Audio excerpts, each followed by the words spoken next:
Most beginners massively underestimate what's really involved in a refurb. I'm outside my 22nd property, and after spending £37,000 on the refurb, it's finally finished. So in this video, I'm going to show you the before and after, what we actually did to the property, and the full breakdown of the refurb cost. But to start, let me show you what the property looked like before I bought it. So when I got the keys to this property, I knew this was going to be a full refurb. The first room is the living room, and before it was dark, it was dated and just didn't look modern at all. So we stripped everything right back, replaced everything in here and gave it a clean, modern look. Now, I now feel like this place is much brighter. It's a lot more open and a lot more appealing to tenants. Now, let me show you the kitchen and what it looked like before. The kitchen will be fully replaced. Right now, I wouldn't even call it a kitchen because there's nothing here. So as you can see from that video, there wasn't really a functioning kitchen. There was a couple of old tired units. There was nothing really working. And so we had to replace everything. And now we've got a modern kitchen. At the end of the kitchen is the bathroom. If you look at what the bathroom looked like before, it's got a very awkward setup. So what we're going to do is we're going to take this wall out and replace this door so it gives this bathroom more of a spacious feel to it. So what we've done here is we've ripped out everything, we've opened the space up and basically replaced the whole bathroom. We've got tiling in here now, we've got some black finishes, and I personally think this looks nice now. So you've seen the main living room, you've seen the kitchen and the bathroom, but there's one more room downstairs, so let me show you that one as well. So this is the second living room. Now, similar to the first living room, this one had funky carpets, it had printed wallpaper over here, it had some red curtains, a fireplace which has now been removed, and we've essentially replaced the whole living room with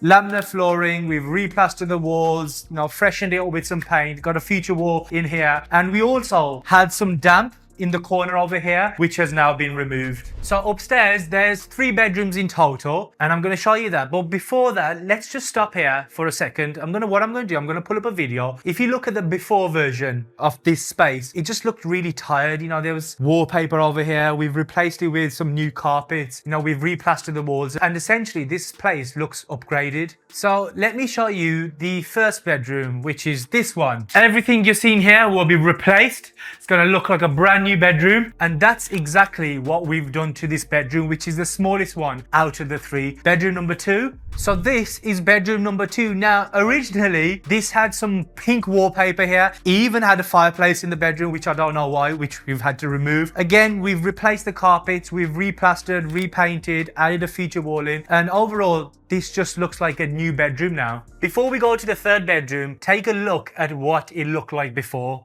It is probably the biggest bedroom. So you can see there's a bit more space in the corner here. And so what we've done here is replace the old carpets. We've got fresh new walls, got a feature wall in here as well. And now it's a nice simple bedroom. So if we now go into the garden originally was a mess. Something interesting that you guys will notice is that there is a functioning toilet. Of course, we're not going to keep it. We're going to knock all of this down. Just gives you the extra space. Also, we're going to render the external walls, repaint it so it looks pretty much brand new, and that's all there is here. Now it looks a lot better. There's no toilet here, that's been removed. The render looks pretty nice and matches the overall exterior of the property. Another thing that came as an extra cost, it wasn't planned, was to replace the shutter because the old one, it just gave up. So now that you've seen the refurb and what it looks like now, let's go inside for the full breakdown. So we started off by ripping everything out and clearing the rubbish for £2,500. Most of the walls in this property were pretty uneven, so we had to skim the whole property for £4,500. So a full rewire of the property and a new fuse board cost £3,000, and the plumbing and heating was for £4,500. So for outside, we had to knock this toilet down and render the wall. So these two cost £2,000, and we had to replace this shutter, which was pretty expensive, £1,500. A few of the windows didn't close properly, so we had to replace some of them alongside both of the doors. So this bathroom back one and the front one over there. And all in all, those cost £1,700. So we had to repaint the whole property, which cost £3,000 for the entire house. And this included a feature wall in every single room. There was bits of joinery work throughout the house, and that cost £3,200. So we put new carpets in the stairs and all the 3 bedrooms upstairs. That cost £1,650. Also, as for the flooring here, we had to put laminate across the hallway and both the living rooms for an extra £1,150. So in the bathroom, everything was replaced. The toilet, the sink, the radiators and shower and everything. All of this cost £3,000. As for the kitchen, well, there was no kitchen, so we had to fit a new one, which also cost £3,000. So there were a few other small costs, like there was a £600 for a new lintel. We had to deep clean the place. We had to tidy the back a bit and also had to tidy the front just to make it a little bit more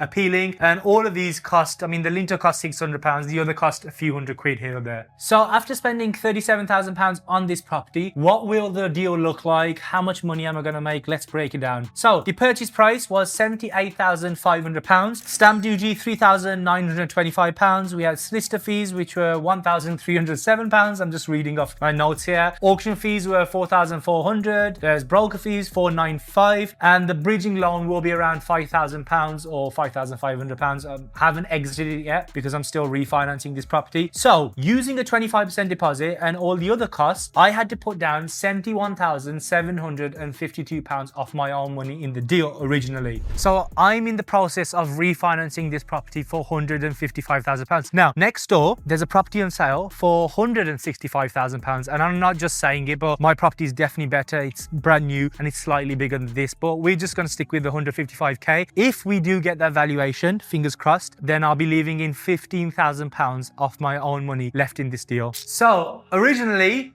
I was looking to rent this out for £850 and I would have been happy, but we pushed it for £900 and within a few days of listing, also now being let out. Tenants are moving in next week for £900. Cash flow around £280 a month, giving me a return on investment 22%. And yes, it's not going to be a unicorn deal, and that's absolutely fine, because if you think about it, for potentially, as long as I get my revaluation for £155,000, I'll be leaving in £15,000 of my own money left in the deal. So for £15,000, I now have a cash flowing and appreciating asset for life, really. And the property is literally 2 minutes away from Sunderland city centre. You can actually just walk it to there. So it's in a great location. There's always going to be demand. So I'm quite happy. So now you've seen what a full transformation for £37,000 looks like. But here's the thing, there are certain types of houses that you should never invest in, even if you do a refurb as good as this, because they will still lose you money. So in this next video, I'll show you what 5 houses to avoid. So I'll see you over there.